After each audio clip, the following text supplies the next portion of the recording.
So you know what's crazy about Nashville is the hybrid of residential and commercial businesses, especially since, you know, this is Music City, and in these videos we go to home studios, commercial recording studios, and like whatever hybrids that live in between. Specifically here in Nashville, that line is very blurred. Today, for instance, I'm gonna go hang out with my friend Brandon Highfill at his place, which is called Schematic Studios. It's actually ran by a combination of guys, Arun Bali, Dave Elkins, and Brandon Highfill. It's cool because the property is zoned both residential and commercial, so it's like there's a house on the property, and in the house there's a couple production rooms. They have what they call the white room and one that's called the black room.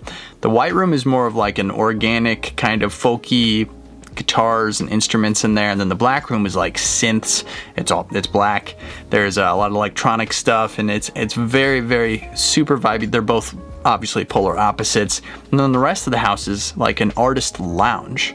So anyone who books time there can, one, just use the kitchen, the living room space to write and get away. There's a nice outdoor area, and then in the backyard there's another building that was built in the 80s to be a studio, and then they expanded it and added on the A room. So now it's just this, it's a house that just has like, I don't know, it's crazy. It's like 4 rooms, I guess, like an A, B, C, and D room. And the other crazy part is it's like 2 streets away from me. It's so cool. I don't know, is your town like this? Is there just an abundance of studios everywhere? I mean, it's so cool to watch how, you know, now more than ever, I think people and musicians and writers and artists are investing in themselves and building their own space to make music, and there's really no limit to how far you can go, especially if your property is zoned both commercial and residential, which is really cool. So thank you, Brandon, for inviting me out. Brandon's a talented engineer, musician, and producer who is the engineer in the A room, and he actually has a music store in East Nashville called Eastside Music Supply. So if you guys live here, I'm sure you've probably been over there. It's like a smaller boutique local music shop, which is really cool. So thank you, Brandon, for having me out. It was fun hanging and geeking out.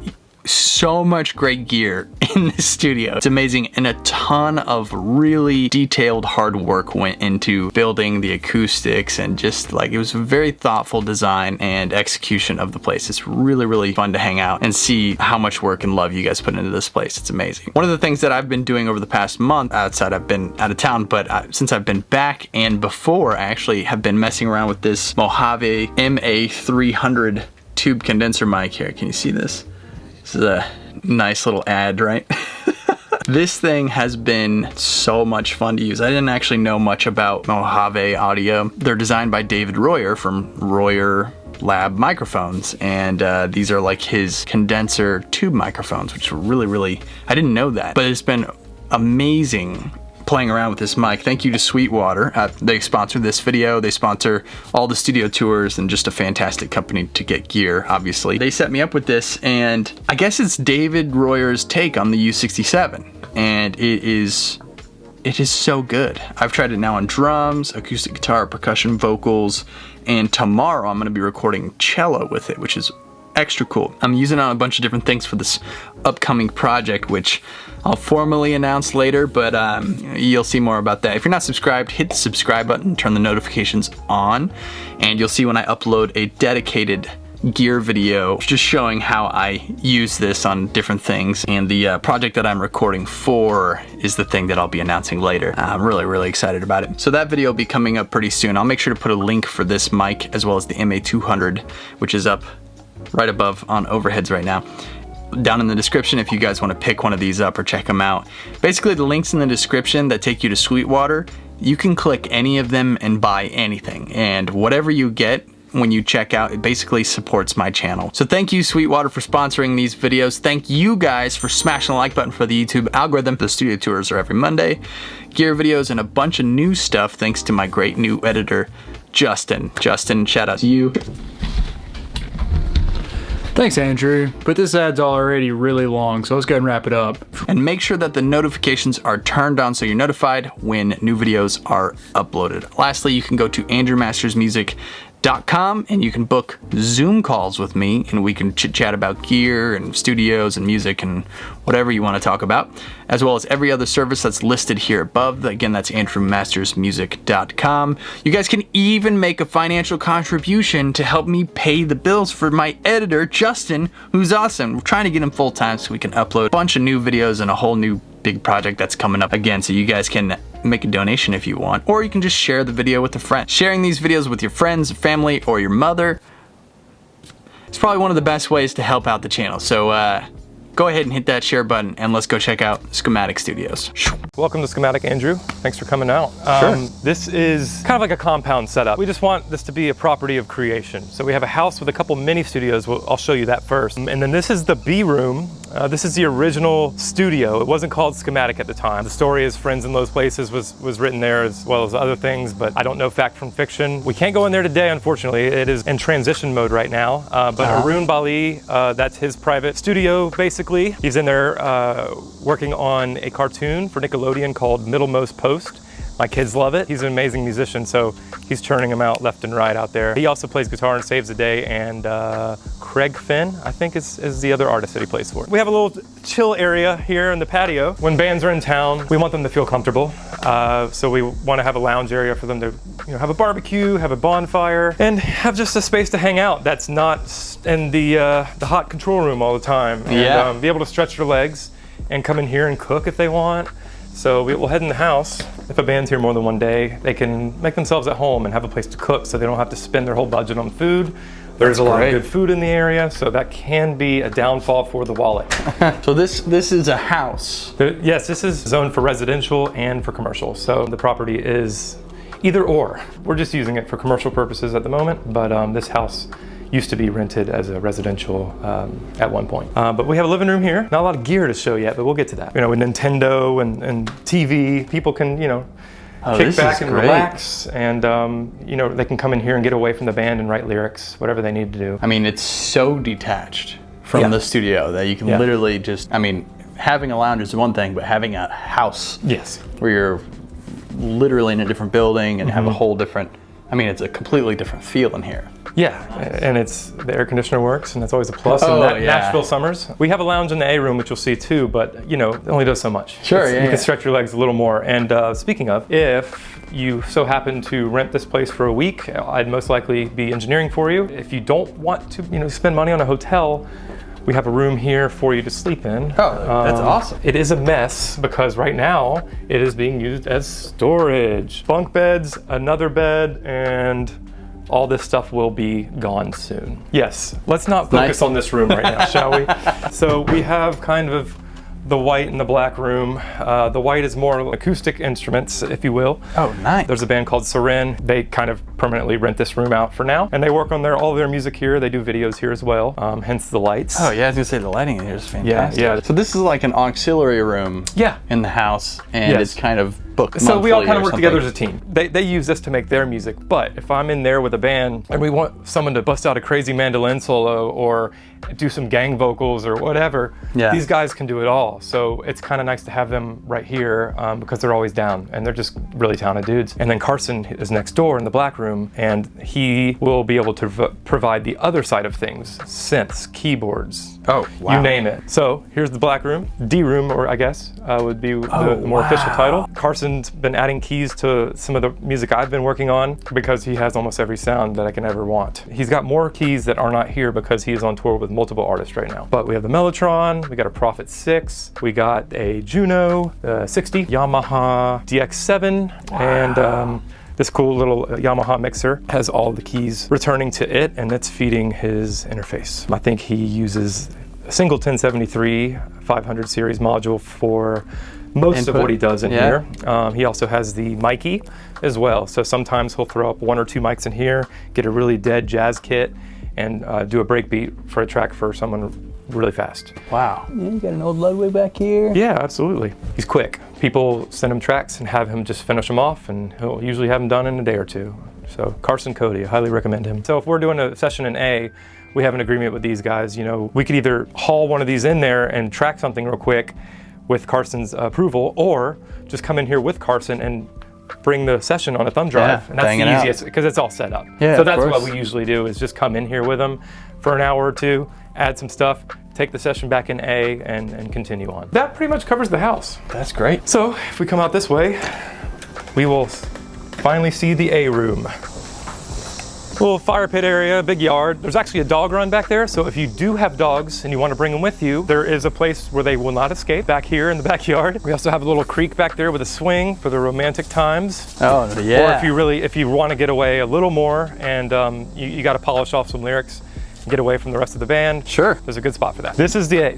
This is my my domain here, and I love it here, man. I really do. The A room here was built, I think in 2010, 2011, but it was unfinished for a long time. So about 4 years ago, Dave Elkins, my partner here in crime, and Arun came in here and did all the grunt work and finished out the build out and floated the floors, ran all the cabling, did the mic tie lines. Yeah, let's see it. Let's go check it out. Yeah. All right, welcome to A. Here's the real lounge for the A room. Oh, nice. We have a bathroom back there. So the first thing you walk into is sort of a drum storage. Not the best thing to walk into. This is gonna be a lot better. We're gonna have some cubbies and all the drums will be risen off the ground and have their own little storage area. After you, my friend. Holy cow. We swap the mic out depending on the singer, but I kind of leave it set up there so I don't have to do that every time. I got a B15 in there, experimenting with different microphones on the bass amp right now. Right now we got a Beta 52A and an RE20, but yesterday it was something different. What's that, Neumann? That is actually the Warm. That's the 67 there. For the past few months, every singer has selected the Warm 67 as being the best for their voice. So, you know, we're rolling with that and it seems to do the job every time. I'm very impressed with that microphone, I gotta say. That's great. Here's the live room. Wow, what crazy amount of detail has gone into here. With there's the a little bit- textures and the materials and the decor and the, like, what, that wood up there, like, yeah, again, I didn't have to do any of that. And I'm thanking my lucky that is stars. so nice, yeah. Gosh, this diffusion is crazy. Yeah, it's effective. These and these, it's all different. This is so cool. And all the decor, you know, there's a lot of stuff to find. There's always a new thing that you'll see. I'm still seeing things that I've never noticed before. Yeah, so we got some Coles overheads right now. Sometimes I'll do mono, but right now I have the over-the-shoulder method. That seems to be what I've been rolling with for the past year, to be honest with you. And there's no rack tom right now, so before you got here, I took the 421 that's usually on the rack and threw it under the snare, which is actually not standard practice for me. I like doing the under snare thing, but I don't find myself doing it too often. I don't really find it necessary because I love the crotch mic. Yeah, I'm the same, man. I'm just throw one mic on the top. Yes, yes. I got a 201 on there right now. Sometimes it's a 101, but 201, I love the Beyer stuff. 57 on the crotch to get that kick snare snap, and I run that through a DBX 160. If we want a bigger rock sound, we'll bring in the bigger shells, and I'll do a couple different practices. Fat 47 on the kick, along with the Beyer TGX 50. Oh, so that's an old school one. Yes, it's sort of like the M380, but it does have some differences, but it's great on kick and bass amp. I got a RCA 74B as my mono room. It kind of lives there. I'll throw that on guitar amp sometime, and then if I'm not digging that for the session, I'll bounce over to here, which is the 47, yeah, the Warm 47. When you came in and joined forces with these guys, you already had all this stuff. I had a lot of it. So I had a few mics. Dave had some mics here too. So we kind of, merged. But when I moved in, there was no console. There was maybe 3 pieces of outboard gear. That's Dave's. Yeah. I had built a studio in Donaldson here in town, behind my house, from the ground up. I got way too carried away. I ended up moving all of that stuff to a downstairs area in Hermitage, and then acquired this Neotech for an insane deal. So I wired this thing up in the Hermitage location and spent way too much time and money getting it all wired up.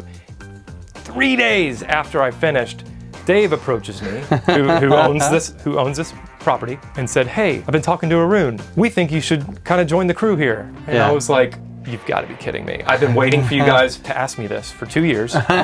Little did you know. Yeah. And I just finished wiring everything up here. I walked in here And it was instantaneous, yes. And then over the course of the last year with COVID, I didn't have the pressure of having anything on the schedule. So I took my time. We re-pinned everything for the tie lines and the pinouts for the console and the patch bay. And then I brought in half of my gear and then left the other half at home for my mixing room. Oh, cool. That lasted a few months. Then I said, what am I doing? I'll mix in the box at home. All this analog gear is gonna do me much more good on the way in. Of course. So, brought my whole rack and everything else, and that's what you will see today. I love it. It was nice to have the free time to go through and kind of dial in how, you know, the patch bay normaling and all that, that was all charted out already. So I had already finished that. Deciding what outboard I wanted to live on what channels, the easiest way to jump from mixing to recording, without having to redo the patch bay every time, and just all the things that usually make us pull our hair out. Control room right here. It's kind of like a life aquatic submarine in my mind. The vantage point from the console down there, you can see the live room. So if there's a live band or just a drummer and a guitar player playing together, I can see that. But also we have these 3 windows that I can also see from there. So vocal booth here. Piano room and AKA another ISO room for cabs. Or small combos, whatever.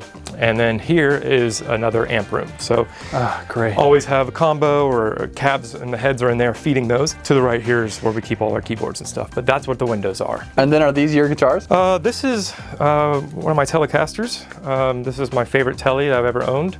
It's built by a Swedish friend of mine. He had a company for a minute called Black Lake, but for obvious reasons, he doesn't build them normally, so it was kind of a custom thing. He can't sell these. He built a 60s Tele for us. And this Jazzmaster is one of Dave's. Yeah, offset custom body Jazzmaster. Dave's Strat. Dave plays in a band called Mae, M-A-E. They've been around for quite some time, so he has that, and his project's called Schematic, which is where the studio got its name. This is also one of Dave's. Tele Deluxe. Classic. Sometimes I'll throw a combo under the Rhodes and bring an amp in here if I've got 3 or 4 amps going for any given reason. And we got a MK2 Mark II Rhodes stage piano. I had a Mark I in here, sold it, regret it already. I'm gonna have to get another one. Piano tone. Oh, nice. J600. We got a Micro Korg XL sub 37, which is always fun. Oh yeah. Couple Glockenspiels. Love that. We just kind of keep these in here. We'll run the Rhodes into the amp room and capture it that way. And then any of these we can kind of pull into the control room at any given time. And a lot of these are small enough to just kind of grab and go. Oh, another use for this room. The drum storage on the other side and this wing where we keep the keys are really great for wide captures for rooms. I'll have 414s or ribbons, whatever they are. And if I want a wider image, I'll just keep these doors open like you said and look directly at it, kind of measure and do the same thing on the other side. It's probably one of my favorite room sounds to do here. Man. All right, so we'll check out where we keep the amps mic'd up. It's kind of like fine dining at an Italian restaurant under the lights with your lady for the romantic days. 8030, still one of my favorite amps for just natural overdrive. I just love using the dirty channel, or the clean channel for that matter, and just having it break up just the right way. And down there we have a stereo cab that we have a Supro running to right now. Twin reverb.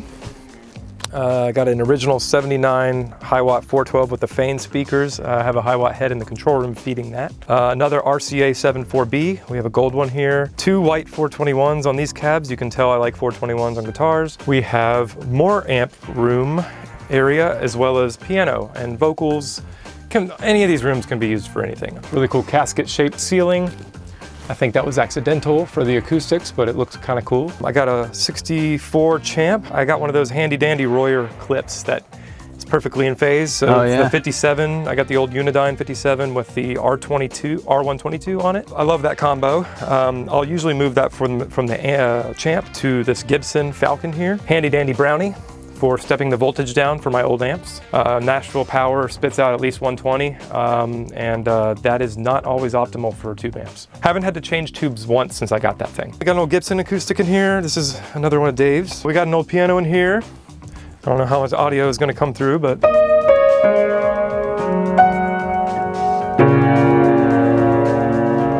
I really love the decay in this room. Yeah, it's great. This room sounds really great. I like this room for piano, obviously. Sometimes we'll pull the piano out and mic up the soundboard instead. A lot of times when we'll do a live session, if they don't want to all be in the same room and they want some isolation, we will have the band leader in here looking at me where I can see him across the way there. Yeah. And he will be churning along with his either captured or scratch guitars and kind of sing along or give the drummer vocal cues through the headphone system. Is it control room time? Yeah, it's control room. That's where we're going to spend most of our time. Yeah, let's go.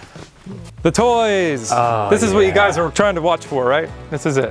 When I had a mix set up in a separate location, I only had this rack here, but then I brought all of my stuff from home and it creates this tower of power. Neotech Elan, 28 channel, 24 bus. Thank you Jakir King and Vance Powell for convincing me to buy that. Electrical audio in Chicago. I love what they do. The preamps, I love the preamps. I love the EQ. And I do run outboard pre's and EQs as well, but it's nice to be able to toggle for whatever the source is being fed. It's got 6 auxiliaries. Well, there's an AV and then 4. Instead of monitoring our headphones, I use those for effects. Yep. And then I have the returns on the last channels here. And then sweet. This was supposed to have 32 channels. I cannot find the rest of them. I've had an eBay search for a long time. They don't come up. They don't make them anymore. I've reached out to Neotech, Sci-Tech. Yeah. They don't make any of this stuff anymore. So I came up with a hack. We added this SSL6. And so this kind of is not just a random mixer here. It's tied in to finish the console. Another weird thing about the console is it did not have a headphone amp or anything for headphones. So we got one of the cappies and took the faceplate off, and he drilled out the Neotech plate and made it look like part of the console, which I appreciated that detail. So that's a cappy headphone amp. And then what's this guy over here? Okay, 388, one of my favorite machines. 388 is 8-track, all analog, obviously, with tape there. We have the last 8 channels of the live room terminated to this for a really quick, dirty live take of anything. I have this normal to the Neotech as well. So if I want to add any outboard or mix it on a machine that's not the 388, I can actually mix it on there just like I would anything else. All I have to do is press a button, and there's our 388. We should hear something coming through. There it is. Wow. So, and anyone who's not familiar with this, this is one of the most obvious fun tricks. You can Verispeed it.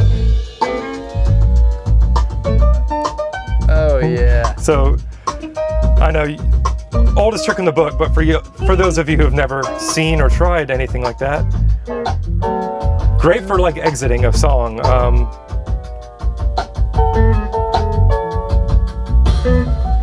That's amazing. Fun for days. I better stop now before I get carried away. 388 is a classic machine, and it's obvious why. They sound great. Like again, if we want to do a very simple live recording with kind of that Motown vibe or like that garage vibe, this is ready to go. All you have to do is plug into the final 8 channels in the live room and we're ready. Right next to that, we have the high watt that's feeding the 412. It's a 79 Custom 50 DR 504, and a Supro under there, one of my small pedal boards, and then a medium pedal board under there.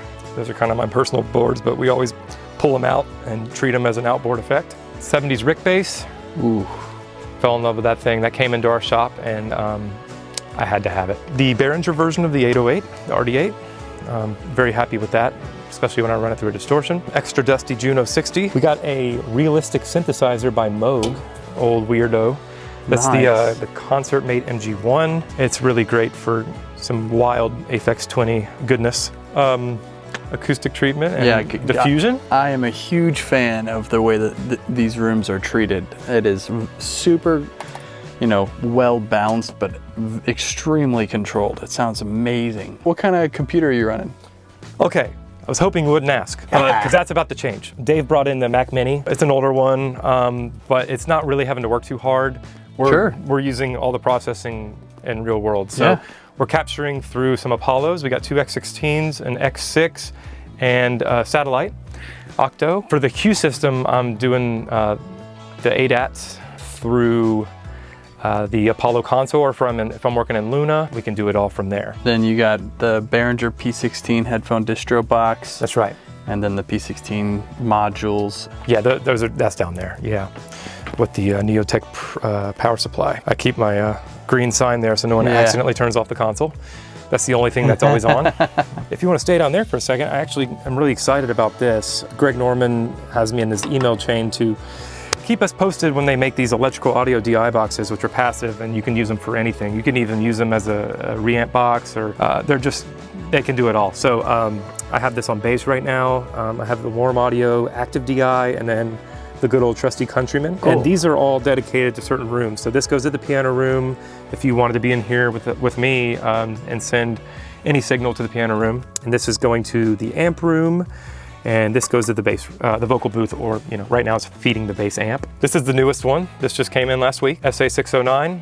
It's in the name, you know what it is. You have the real thing at home. Yep. It's amazing. I use this to print a mix for a band called Pacific Sunsets in LA, and it really helped tie it together. BSS DPR 402. I just keep this on the 4038s overheads to kind of attenuate the snare drum a little bit. So it's just picking up the cymbals. It's not over compressed. It doesn't sound squashed, but every time the snare hits, it kind of ducks a little bit to make room for the actual snare sound. The Audioscape Opto, 2 EQ PAs. I'll use this on kick and snare, or the mix bus, depending on if I'm mixing or tracking. The decomps, these are awesome. I really love these on a drum room, but they're great on everything. But I tend to use them on rooms. For Neve 8108s. Again, I don't want to claim fact that may be fiction, but apparently, please someone help me in the comments below. If anyone has photos of Neverland Ranch Studio, I would love to know if there was an 8108 in there, because if so, these came from that console, according to the tech who racked them up and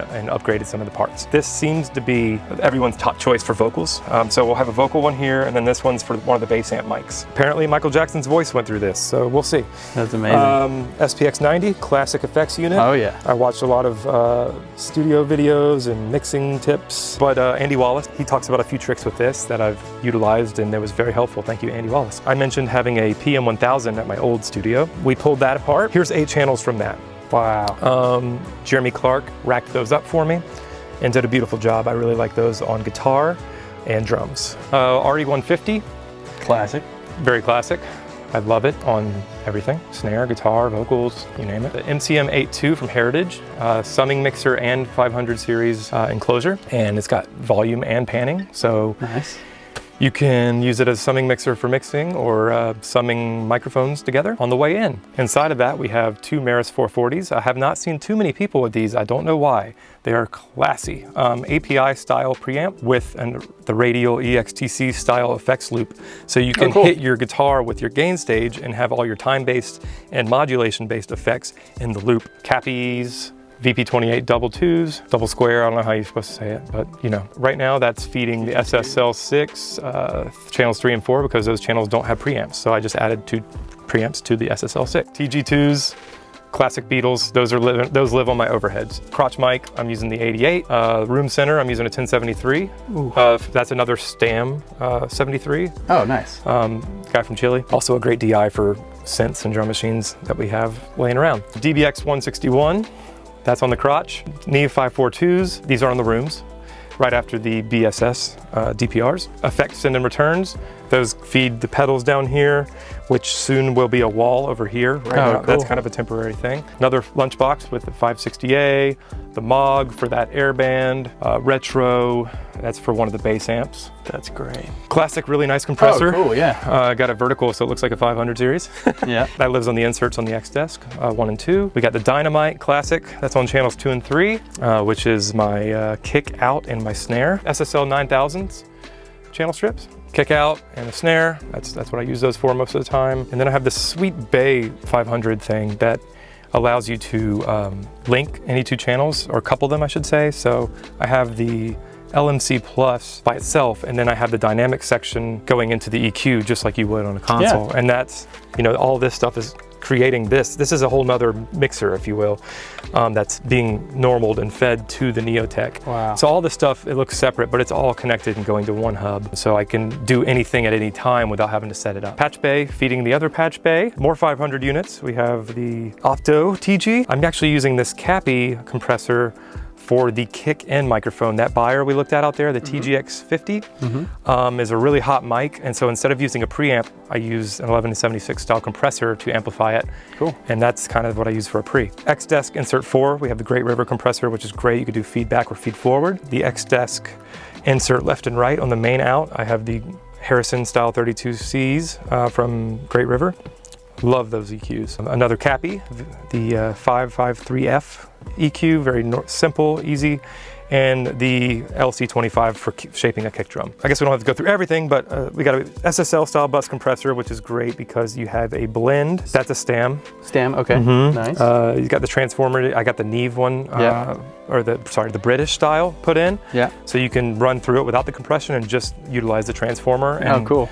So that gives everything a little bit more weight. A couple distressors, one's an EL8, one's an EL8X, 2500, which lives on my mix bus. Oof.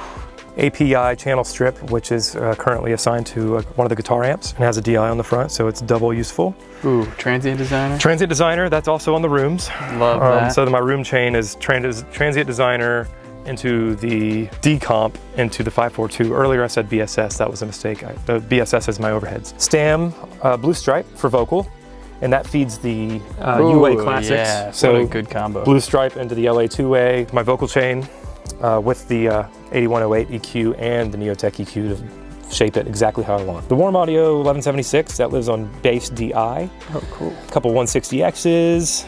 For toms, Sound Workshop Spring Reverb, one of my favorite spring reverb sounds in the world. It's very reminiscent to me of classic Stereolab Dots and Loops record, as well as some Aphex Twin snare sounds. A couple coils. These are amazing, amazing preamps. I think I have those Live Room 13 and 14. So those are for anything at any time. Those are attached to Live Room 13 and 14. Sometimes it's vocal, sometimes it's acoustic, sometimes it's anything. Under that we got the CA70S. That's on one of the bass amps. DSP 4000, just like a ultra harmonizer on steroids. You can program your own sounds and kind of tailor it. Ultra flexible, very overlooked unit. We got the hammer. This hammer is on the main insert of the X-Desk, so it's like on the final output of the X-Desk. And the insert 5 and 6 on the X-Desk is this DBX 160S, or a less common 160 combo. Yeah, that's rad. And I think I covered all of the outboard. That's incredible, yeah. And then pedals and drum machines. CR8000, classic drum machine there. I'm a big fan of that. We got some focals as our monitors. How long have you been using these? Since I moved in. They were here, so I got cool. lucky. I have some Calis and some NS10s at home for mixing. Oh, nice. Sometimes I'll get all the tracks together and then print groups, you know, and then get out all my mojo here and then take it home, do all the automating. Or I'll automate it on this desk here, which does not have automation, but what I'll do is I'll run through a song, I'll get all my faders in the proper position for whatever section of the song it is, and then splice it all together. Analog faux automating. And behind all this stuff, we have a closet with more microphones, all the cables and storage. Holy cow. Guitars, we got guitars. That's right, we got more guitars. That's my Jazzmaster. And that Strat is a 90s Strat Mexican that I had Derek Ness up at our shop customize. Funny story is, I wanted the Ed O'Brien Kid A Strat. So we did everything according to the King of Gears website, which was a tech for Radiohead. And we picked all the same pickups. We did the sustainer system. So it's got the built-in 6-string EBO, if you will. Okay. Where you could do a 5th and a 7th up. And then a month later, Fender announced the Ed O'Brien Strat.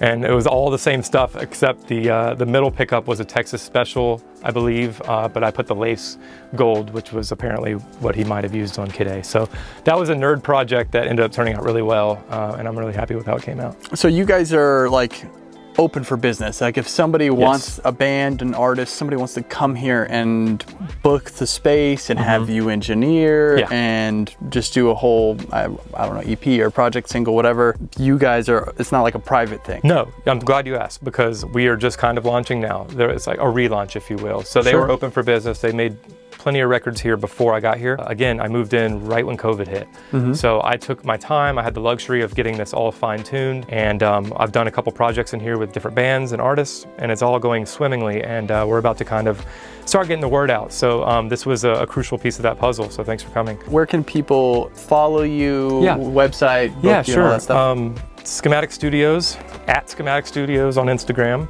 schematicstudios.com. If you want to buy gear, you can go to eastsidemusicsupply.com or come see us in the store. Sweet. Brandon Highfield Productions is my Instagram for my recording and mixing. And for more nerdy content like that, I have an Instagram called Johnny Blaine, which is my personal one, but it's basically more of this stuff. Yeah. So schematicstudios.com, eastsidemusicsupply.com, and at Schematic Studios. And they can book time right from our website, or they can give me a call. And cool. We're very personable. We're happy to work with whoever, whenever, and we just like making records, and we want to do more of it. That's great. Yeah. Well, I appreciate you having me out. Thanks for coming. It's good to know that this is here, and maybe we can do more stuff in the future. Absolutely, Andrew. All right, well, I'll put links for everything down in the description. Guys, give them a follow, go book some time, come in here and make some rad music. This is unbelievably just unique and beautiful space that you guys did. So I really appreciate you guys having me, and go give them a follow, and I will see you guys in the next video. See ya.